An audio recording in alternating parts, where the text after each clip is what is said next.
লাইলাতুল কদর, এই কদরের রাতটা হচ্ছে এমন রাত যেটা খায়রুম মিন আলফি শাহর, 1000 মাসের চেয়েও সেরা। 1000 মাস লাগাতার ইবাদত করলে যে সওয়াব, কদরের রাতে ইবাদত করলে এর সমান সওয়াব হবে নাকি? সমান হবে না। আল্লাহ তাআলা বলেছেন খায়রুম মিন আলফি শাহর, না, এর চেয়েও শ্রেষ্ঠ, এর চাইতেও বেশি। 1000 মাসে, অর্থাৎ 1000 মাসে হয় 83 বছর 4 মাস। তো কদরের রাতে যদি আমরা ইবাদত করি তাহলে 83 বছর 4 মাস ইবাদত করলে যে সওয়াব, সে সওয়াব আল্লাহ তাআলা আমাদের আমলনামায় নসিব করবেন। তো আমরা যেন এই কদরের রহমত বরকত থেকে যেন আমরা বঞ্চিত না হই। তো রাসূল সাল্লাল্লাহু আলাইহি ওয়াসাল্লামকে সান্ত্বনা দেওয়ার জন্য যে হে নবী, আপনি চিন্তিত হবেন না। বনি ইসরাইলের অনেক লোক 1000 বছর হায়াত পেয়েছে, শত শত বছর ইবাদত করেছে, জিহাদ করেছে, তারা হায়াত পেয়েছে বেশি কিন্তু তারা কদর পায়নি। আর আপনার উম্মতকে আমি হায়াত দিয়েছি কম কিন্তু তাদেরকে কদর দিয়েছি। সুবহানাল্লাহ বিহামদি, লাইলাতুল কদর দিয়েছি, যে কদরের রাত 1000 মাসের চেয়েও সেরা। তো এই কদরের রাতকে আবার লাইলাতুল মুবারাকাও বলা হয়েছে। ইন্না আনজালনাহু ফি লাইলাতিন মুবারাকা, এটা বরকতময় রাত। ফিহা ইউফরাকু কুল্লু আমরিন হাকিম, সব বিজ্ঞচিত প্রাজ্ঞচিত বিষয়ের ফয়সালা হয়। এটা বেসিক্যালি একটা বাজেট রাত বলা যায়। এ রাতে আগামী 1 বছরে আমাদের কি ঘটবে না ঘটবে আল্লাহ তাআলা এটার বাজেট করেন, এটাকে রিভাইজ করেন। সো এই রাতটা অনেক গুরুত্বপূর্ণ। তো এই কদরের রাত এটা কবে,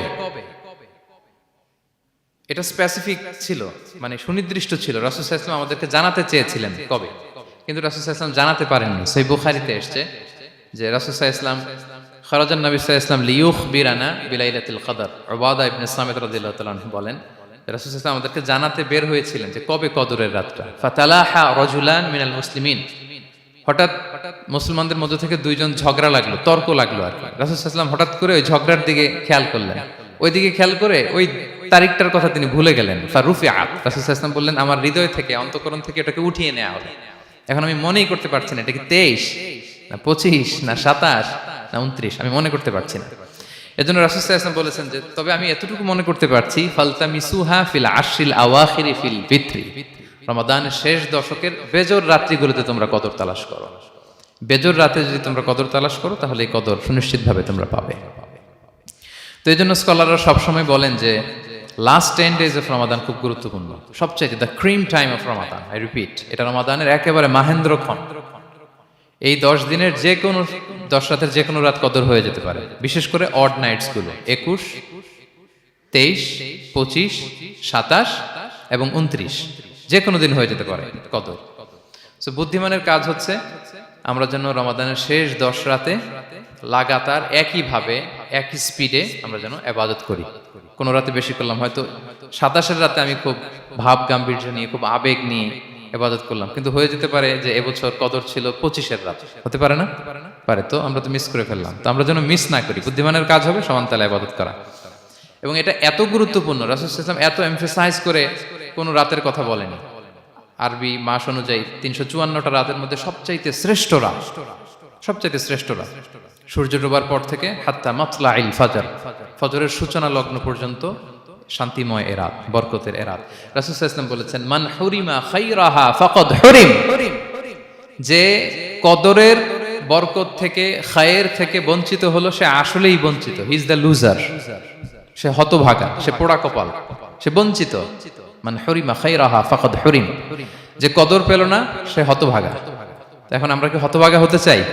আমরা তো শুরুতে অনেক হোপফুল ছিলাম, এত এত ব্লেসিংস, এত এত বরকত, রহমতের ফলগুধারায় আমরা প্লাবিত হচ্ছি রমাদানে। তা আমরা তো হতভাগা হতে চাই না।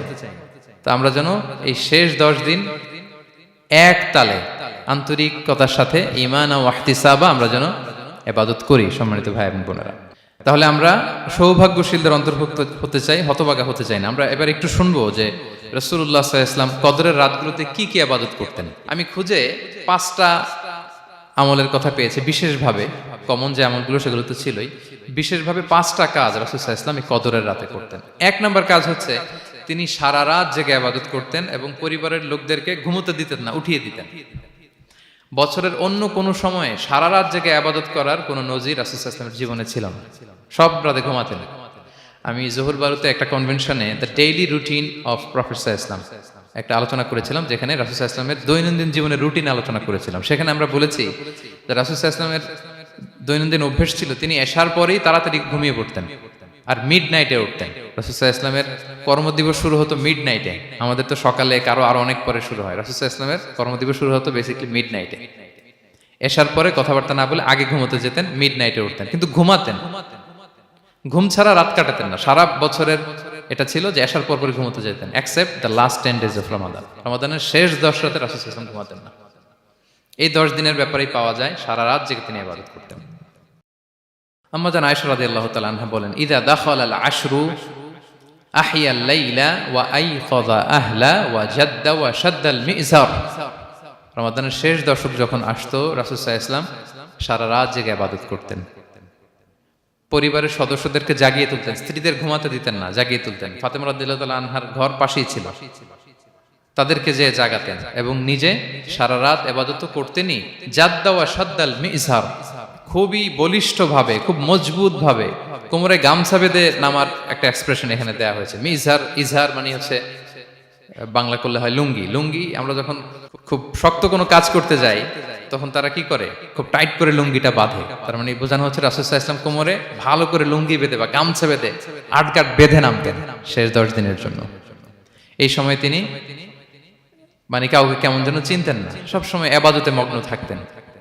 এটা আমরা করতে পারি যে শেষ 10 দিনে, আর যেহেতু 3 দিন বাকি, আমরা একটা স্পেশাল প্ল্যান করতে পারি যে আমরা আমাদের সর্বোচ্চটুকু উজাড় করে দিয়ে লাস্ট 10 days অফ রমাদানের এই বরকত আমরা হাসিল করব, এটা যেন আমাদের মিস না হয়। তাহলে এটা আমরা একটা পেলাম। 2 নাম্বার হচ্ছে ইতিকাফ করা। রাসূলুল্লাহ সাল্লাল্লাহু আলাইহি ওয়াসাল্লাম রমাদানের শেষ 10 দিন ইতিকাফ করতেন। আমাদের আয়েশা রাদিয়াল্লাহু তাআলা আনহা বলেন, কানা ইয়াতাকিফুল আশরাল আওয়াখির মিন রমাদান। রমাদানের শেষ দশকে তিনি ইতিকাফ করতেন। হাত্তা তাওয়াফাহুল্লাহ, ওনার ইন্তেকালের আগ পর্যন্ত এই অভ্যাসটাই তিনি জারি রেখেছেন। সুম্মা আতাকাফা আজওয়াজুহু মিন বাদে, তারপরে ওনার স্ত্রীরা ইতিকাফ করেছেন। আরেক বর্ণনায় এসেছে ইয়াতাকিফু কুল্লা রমাদান 10 আইয়াম, প্রতি রমাদানে তিনি 10 দিন ইতিকাফ করেছেন। কিন্তু যেই বছর তিনি ইন্তেকাল করবেন সে বছর তিনি 20 দিন ইতিকাফ করেছিলেন। প্রতি রমাদানে 10 দিন, আর যে বছর ইন্তেকাল করবেন সে বছর কয় দিন? 20 দিন তিনি ইতিকাফ করেছিলেন মসজিদে নববীতে। তাহলে আমরা এই রমাদানের শেষ দশকে এটা করতে পারি। 2 নম্বর পয়েন্ট হচ্ছে ইতিকাফ করা। যারা আমরা করিনি তারা আমরা ইতিকাফ করতে পারি। আমাদের আইআইএম এর মসজিদ এটা ইতিকাফের জন্য একটা উর্বর জায়গা। আমরা যখন এই ক্যাম্পাসে ছিলাম তখন দেখেছি যে এখানকার ইতিকাফের পরিবেশ যে এত সুন্দর, এটা কল্পনাই করা যায় না। অসাধারণ পরিবেশ। আপনি যদি ইতিকাফ নাও করেন, রাত 2টা বা 3টার দিকে সেন্ট্রাল মস্কে এসে বসে থাকলেও হবে। রাত 2টা 3টার দিকে এসে বসে থাকলে দেখবেন যে কেউ সেজদায় পড়ে কান্না করতেছে, কেউ হালাকা করতেছে, কেউ তাসবিহ পড়তেছে, কেউ কোরআন তেলাওয়াত করতেছে। মানে এত সুন্দর পরিবেশ, ওটা দেখলেই আপনার ইবাদত করতে মন চাইবে। তো আমরা যেন ইতিকাফ করার চেষ্টা করি। ইতিকাফ করতে না পারলে শেষ দশকের রাতগুলো যেন মসজিদে কাটানোর চেষ্টা করি, তা না পারলেও বাসায় যেন এই রাতগুলো আমরা মিস না করি। বিশেষ করে সেন্ট্রাল মস্কে তো অসাধারণ পরিবেশ, এটা হাইলি রেকমেন্ডেড। ইফ পসিবল আপনারা আসবেন, এখানে ইবাদতের চমৎকার পরিবেশ থাকে। 3 নাম্বার হচ্ছে রাসূল সাল্লাল্লাহু আলাইহি ওয়াসাল্লাম এবং জিবরাইল আলাইহিস সালাম যৌথভাবে কোরআন রিভিশন করতেন। খুব ইন্টারেস্টিং। সারা বছর যেটা নাজিল হতো, রমাদানে জিবরাইল আলাইহিস সালাম রাসূল সাল্লাল্লাহু আলাইহি ওয়াসাল্লামকে শোনাতেন, রাসূল সাল্লাল্লাহু আলাইহি ওয়াসাল্লাম আবার জিবরাইল আলাইহিস সালামকে শোনাতেন। সহিহ বুখারীর বর্ণনা, কানা জিবরিলু ইয়ালকাহু ফি কুল্লি লাইলাতিন মিন রমাদান ফায়ুদারিসুহুল কুরআন। প্রতি রমাদানের প্রতি রাতে এসে রাসূল সাল্লাল্লাহু আলাইহি ওয়াসাল্লামের সাথে কোরআন মুদারাসা করতেন। সহিহ মুসলিমের বর্ণনায়, আন্না জিবরিল কানা ইউআরিদুহু বিল কুরআন কুল্লা আমিন মাররা। প্রতি বছর রমাদানে একবার শোনাতেন বা শুনিয়েছেন। যে বছর তিনি ইন্তেকাল করবেন তিনি 2 বার শুনিয়েছিলেন। আরাদা ইউআরিদু মানে এটা ফ্রম বোথ সাইড। আরবি শব্দটা এমন যে জিবরাইল আলাইহিস সালাম শোনাতেন, এরপর রাসূল সাল্লাল্লাহু আলাইহি ওয়াসাল্লাম জিবরাইল আলাইহিস সালামকে শোনাতেন। কোরআন রিভিশন করা। তো এই শেষ দশকের রাতগুলোতে আমরা যেন বেশি বেশি কোরআন পড়ি। কোরআন তেলাওয়াত, কোরআনিক রিসাইটেশন হতে পারে, কোরআনের অর্থ পড়া হতে পারে, তাদাব্বুরে কোরআন হতে পারে, কোরআনের হালাকায় জয়েন করা হতে পারে। ইন ইটস এনি ফর্ম আমরা যেন কোরআনের সাথে অ্যাটাচমেন্টটা বাড়াই লাস্ট 10 days অফ রমাদানে। 4 নাম্বার কিয়ামুল লাইল করা। রাসূল সাল্লাল্লাহু আলাইহি ওয়াসাল্লাম কিয়ামুল লাইল করতেন এবং কিয়ামুল লাইল শব্দটাকে রাসূল সাল্লাল্লাহু আলাইহি ওয়াসাল্লাম কদরের সাথে জুড়ে দিয়েছেন। সহিহ বুখারীর বর্ণনায় তিনি বলেছেন, মান কামা লাইলাতাল কদরি ঈমানা ওয়া ইহতিসাবা গুফিরা লাহু মা তাকাদ্দামা মিন যামবি। কদরের রাতে যে কিয়ামুল লাইল করে বিশ্বাস নিয়ে এবং নাজাতের প্রত্যাশা নিয়ে, তার পূর্বের সমস্ত গুনাহ আল্লাহ তাআলা ক্ষমা করে দিবেন। তাহলে কিয়ামুল লাইলটা রাসূল সাল্লাল্লাহু আলাইহি ওয়াসাল্লাম বিশেষভাবে কদরের রাতের সাথে সম্পৃক্ত করেছেন। আমরা যেন প্রতি রাতে কিয়ামুল লাইল করি, লম্বা সময় যেন দাঁড়িয়ে থাকি, লম্বা সময় কোরআনিক রেসাইটেশন করি দাঁড়িয়ে থেকে, লম্বা সময় রুকু, লম্বা সময় সিজদা, স্পেশালি সিজদা। আখরাবু মা ইয়াকুনুল আবদু মির রাব্বিহি ওয়া হুয়া সাজিদ ফাআকসিরু ফিহি দুআ। বান্দা যখন সিজদায় থাকে আল্লাহ সবচেয়ে কাছে থাকে, তো আমরা তো আল্লাহর সবচেয়ে কাছে যেতে চাই এই ক্রিম টাইমটাতে, কি বলেন? আমরা যেন লম্বা সময় সিজদাতে থাকি। কিন্তু আমাদের অনেকের যেটা হয়, নামাজে তাড়াহুড়ো, অনেকের সব ব্যস্ততা যখন নামাজে দাঁড়াই এরকম হয়ে যায়। রাসূল সাল্লাল্লাহু আলাইহি ওয়াসাল্লামের সালাত যদি আমরা খেয়াল করি, বিশেষ করে কিয়ামুল লাইলে এত যে সুন্দর ছিল, আম্মাজান আয়েশা রাদিয়াল্লাহু তাআলা আনহাকে জিজ্ঞেস করা হয়েছিল যে হে আম্মাজান, রাসূল সাল্লাল্লাহু আলাইহি ওয়াসাল্লামের কিয়ামুল লাইল কেমন ছিল, কিভাবে কিয়ামুল লাইল করতেন? তা আম্মাজান আয়েশা দেখেন ওনার এক্সপ্রেশনটা কত সুন্দর। তিনি বলেছেন ফালা তাসআল আন হুসনিহিন্না ওয়া তুলিহিন্না। রাসূল সাল্লাল্লাহু আলাইহি ওয়াসাল্লামের কিয়াম যে কত সুন্দর ছিল, কত লম্বা ছিল, আমায় জিজ্ঞেস করো না, আমি বলতে পারবো না। আমরা অনেক সময় যখন খুব বেশি চমৎকার কিছু হয় তো আমরা কি বলি, ভাই এত সুন্দর ছিল আমি বোঝাতে পারবো না, এরকম বলি না যে এত অসাধারণ আমি বলে বোঝাতে পারবো না। বাংলাতেও কিন্তু আমরা বলি এত চমৎকার বলে বোঝাতে পারবো না, শব্দের বুননে, ভাষার বুননে আমি ফুটিয়ে তুলতে পারবো না। তো আম্মাজান আয়েশা এটাই বলেছিলেন ফালা তাসআল আন হুসনিহিন্না ওয়া তুলিহিন্না। রাসূল সাল্লাল্লাহু আলাইহি ওয়াসাল্লামের রাতের নামাজ কিয়ামুল লাইল যে কত সুন্দর ছিল, কত দীর্ঘ ছিল, লম্বা ছিল, আমায় জিজ্ঞেস করো না, আমি বলে বোঝাতে পারবো না। সুবহানাল্লাহি ওয়া বিহামদি। আমরা যেন লম্বা সময় কিয়ামুল লাইল করি। আম্মাজান আয়েশা রাদিয়াল্লাহু তাআলা আনহা আরো বলেন কানা ইয়াকুমু মিনাল লাইলি হাত্তা তাতাফাত্তারা কদামা। এত দীর্ঘ সময় দাঁড়িয়ে থাকতেন, থাকতে থাকতে ওনার পা ফুলে যেত, পা দুটো ফুলে যেত। আপনিও দীর্ঘ সময় দাঁড়িয়ে দেখেন যে পায়ে ঝিম ধরে যাবে, পা ফুলে যাবে, এটা করতেন রাসূল সাল্লাল্লাহু আলাইহি ওয়াসাল্লাম। তো আম্মাজান আয়েশা বলেন ইয়া রাসূলুল্লাহ লিমা তাসনাউ হাযা ওয়া ক্বাদ গুফিরা লাকা মা তাকাদ্দামা মিন যামবিকা মা তাআখার। আপনি এত কষ্ট কেন সহ্য করেন নিজের দেহের উপরে? আপনার তো আগের পরের সব গুনাহ মাফ। আদতে তো রাসূল সাল্লাল্লাহু আলাইহি ওয়াসাল্লামের গুনাহই নেই, তিনি নিষ্পাপ। এত কষ্ট কেন করেন? আপনার আগের পরের সবই তো মাফ করে দেয়া হয়েছে, কেন করেন? রাসূল সাল্লাল্লাহু আলাইহি ওয়াসাল্লাম উত্তর করেছেন আফালা উহিব্বু আন আকুনা আবদান শাকুরা। আয়েশা, আমি কি শুকরগুজার বান্দা হতে পছন্দ করব না?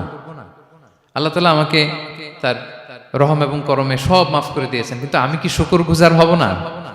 আমি কি আমার রোলটা প্লে করব না? আমি কি নিজেকে সঁপে দেব না আল্লাহ তাআলার কাছে জায়নামাজে? তো এটা ছিল সংক্ষেপে রাসূল সাল্লাল্লাহু আলাইহি ওয়াসাল্লামের কিয়ামুল লাইলের ধরন। এভাবে তিনি দীর্ঘ সময় কিয়ামুল লাইল করতেন। আমরা যেন এটা করি। সেন্ট্রাল মস্কে কিয়ামুল লাইল এবছরও নিশ্চয়ই হচ্ছে, আমরা যেন অংশগ্রহণ করি। 5 নম্বরে রাসূল সাল্লাল্লাহু আলাইহি ওয়াসাল্লাম দোয়া করতেন। এই কদরের রাতগুলোতে খুব বেশি বেশি দোয়া করতেন। দোয়া নিয়ে আমরা একটা জুমার খুতবা দিয়েছিলাম, সেখানে আমরা বলেছিলাম যে দোয়া হতে হবে খুব আন্তরিক দোয়া, রোবোটিক দোয়া যেন না হয়। আপনার আবেগ, ভালোবাসা, মনের মাধুরী মিশিয়ে, চোখের পানি মিশিয়ে, অশ্রু সিক্ত করে এই দোয়াটা করতে হবে, তাহলে সে দোয়া আল্লাহর কাছে কবুল হবে। আমরা যেন আমাদের ভাব, আবেগ সব ঢেলে দিতে পারি আমাদের দোয়াতে, আমাদের সিজদায়, আমাদের কিয়ামুল লাইলে।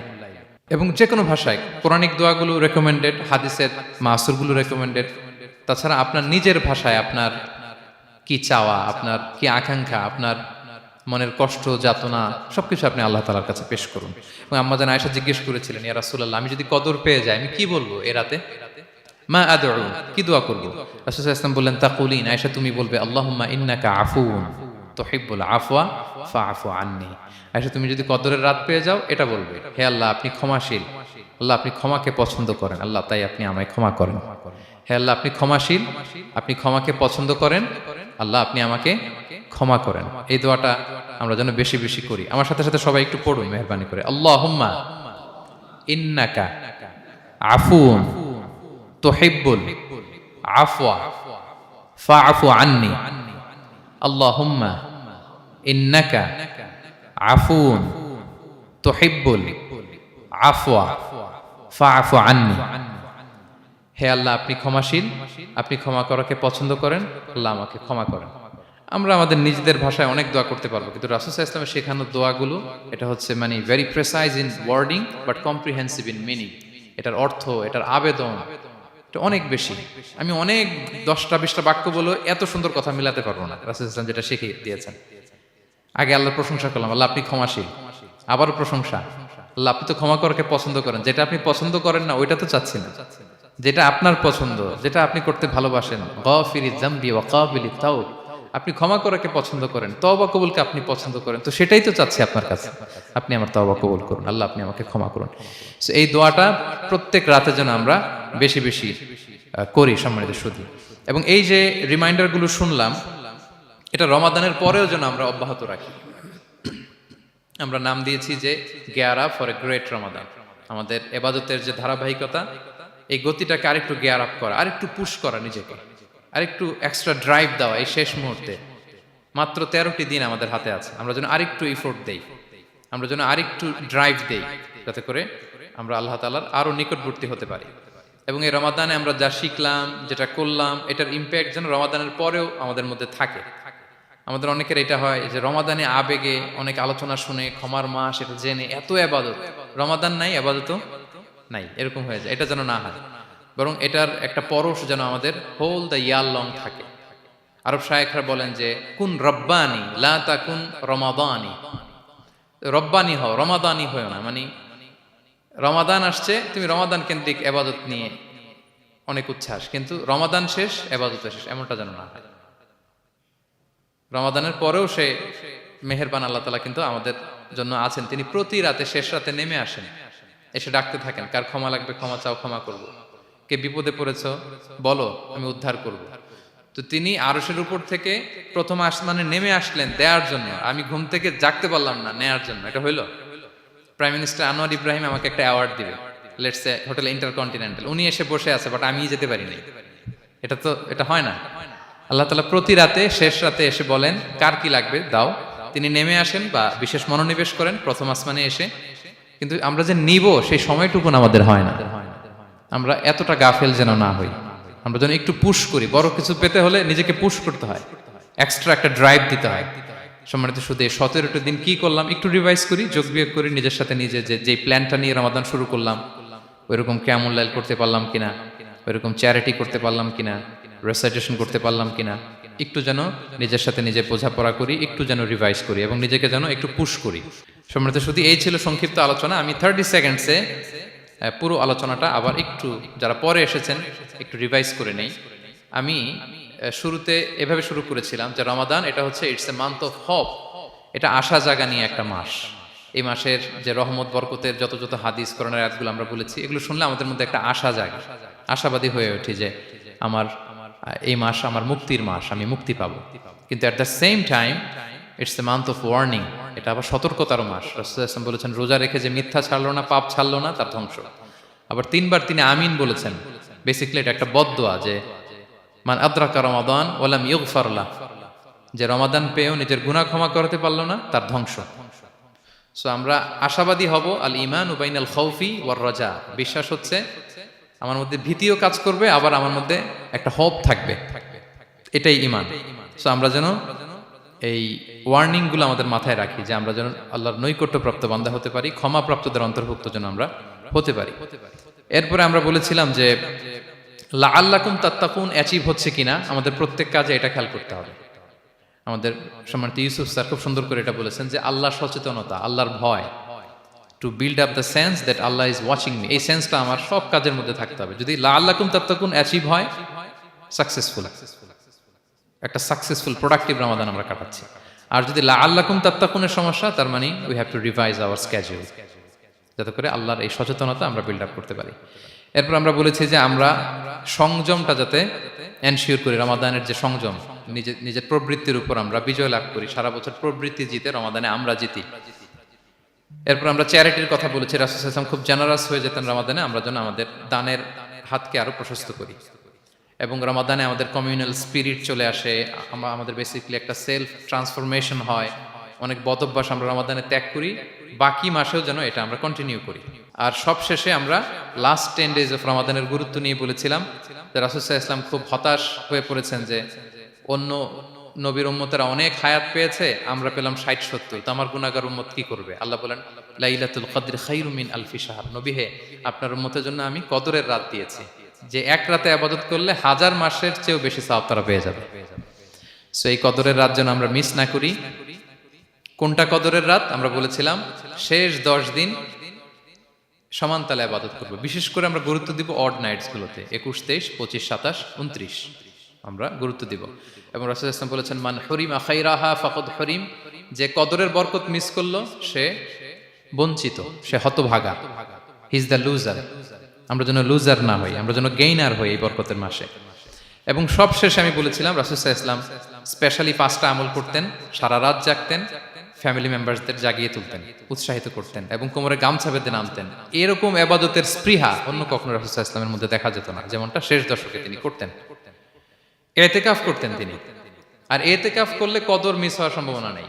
এটা 21-এ হোক, 25-এ হোক, 23-এ হোক, আমি তো মসজিদে, আমি তো কিয়ামুল লাইলে অংশগ্রহণ করতেছি, আমি তেলাওয়াত করতেছি, আমি প্রতিদিনই দোয়া করতেছি, মিস হওয়ার কোনো সম্ভাবনা নেই। আমরা যেন ইতিকাফের চেষ্টা করি, অথবা পার্ট টাইম ইতিকাফ যেন অন্তত করি, 5 দিন 3 দিন, অথবা রাতের সময়গুলো মসজিদে যেন আমরা কাটাই। 3 নাম্বার বলেছিলাম রাসূল সাল্লাল্লাহু আলাইহি ওয়াসাল্লাম, জিবরাইল আলাইহিস সালাম কোরআন রিভিশন করতেন। আমরা যেন কোরআন রিভাইজ করি, রেসাইটেশন করি বেশি মাত্রায় শেষের 10 দিন। কিয়ামুল লাইল, ফালা তাসআল আন হুসনিহিন্না ওয়া তুলিহিন্না, কত সুন্দর কিয়ামুল লাইল ছিল বলে বোঝানো যাবে না। তো আমরা যেন এরকম দীর্ঘ সময় কিয়ামুল লাইল করি। আর সবশেষে বলেছিলাম দোয়া করা। দোয়া করা হচ্ছে দোয়া মুমিনের হাতিয়ার। দোয়া মানুষের জীবন চেঞ্জ করে দিতে পারে।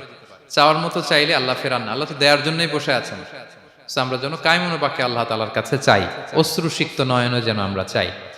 অনুতপ্ত বান্দার চোখের পানির ফোঁটা আল্লাহর কাছে খুব প্রিয়। 2 ফোঁটা আল্লাহর কাছে সবচেয়ে প্রিয়, জেহাদের ময়দানে মুজাহিদের রক্তের ফোঁটা আর অনুতপ্ত বান্দার চোখের পানির ফোঁটা। বান্দা অনুতপ্ত হয়ে, রিপেন্টেন্ট হয়ে চোখের পানি ছেড়ে যখন কাঁদে আর দোয়া করে, ওই চোখের পানি চোখ বেয়ে, নাকের ডগা বেয়ে মাটিতে পড়ার আগেই আল্লাহ তার সব গুনাহ মাফ করে দেয়। আমরা যেন সেই অনুতপ্ত বান্দাদের কাতারে শামিল হতে পারি। রাসূল সাল্লাল্লাহু আলাইহি ওয়াসাল্লাম যেভাবে কিয়ামুল লাইল করতে আমাদেরকে উৎসাহিত করেছেন, আমরা যেন সেভাবে কিয়ামুল লাইল করতে পারি। আমাদের প্রতিটি কাজের মধ্য দিয়ে লাআল্লাকুম তাত্তাকুনের যে অ্যাচিভমেন্ট, সেটা যেন আমাদের হাসিল হয় এবং এই রমাদানকে যেন আমরা আমাদের জীবনের সর্বশেষ রমাদান মনে করি। আমাদের চিফ ইমাম অফ সেন্ট্রাল মস্ক ইমাম রমাদান সুবকি নামাজের আগে একটা সুন্দর কথা বলেন যে perform this Salah as if this is your last and final prayer. এমনভাবে নামাজে দাঁড়াও মনে করো এটাই হতে পারে জীবনের শেষ নামাজ। রাসূল সাল্লাল্লাহু আলাইহি ওয়াসাল্লাম এটাই বলেছেন। সো আমরা বিগত বছরগুলোতে আমাদের অনেক প্রিয়জনদের হারিয়েছি এই কোভিডের কারণে। এবছর আল্লাহর মেহেরবানি বাংলাদেশ আইএম কমিউনিটির এই চমৎকার, আমাদের সম্মানিত শিক্ষক মণ্ডলীদের প্রচেষ্টা, ছাত্র ভাইদের প্রচেষ্টায় এই চমৎকার জান্নাতি পরিবেশে ইফতারের আগে আমরা একত্রিত হয়েছি। আবারও আগামী বছর আমরা এরকম কোনো গ্যাদারিং এ জয়েন করতে পারবো, কোনো গ্যারান্টি কি আমাদের আছে? নাই। It could be the last Ramadan in our life. So আমরা যেন এটা সবসময় মাথায় রাখি যে হতে পারে আমার this is our last chance, এটাই লাস্ট চান্স, এবং এই অপরচুনিটিগুলো যেন আমরা কাজে লাগাই এবং আল্লাহ তাআলার প্রিয় বান্দাদের অন্তর্ভুক্ত হই। আল্লাহ তাআলা আমাদের সবাইকে এই কথাগুলো বোঝার ও আমল করার তৌফিক দান করুন।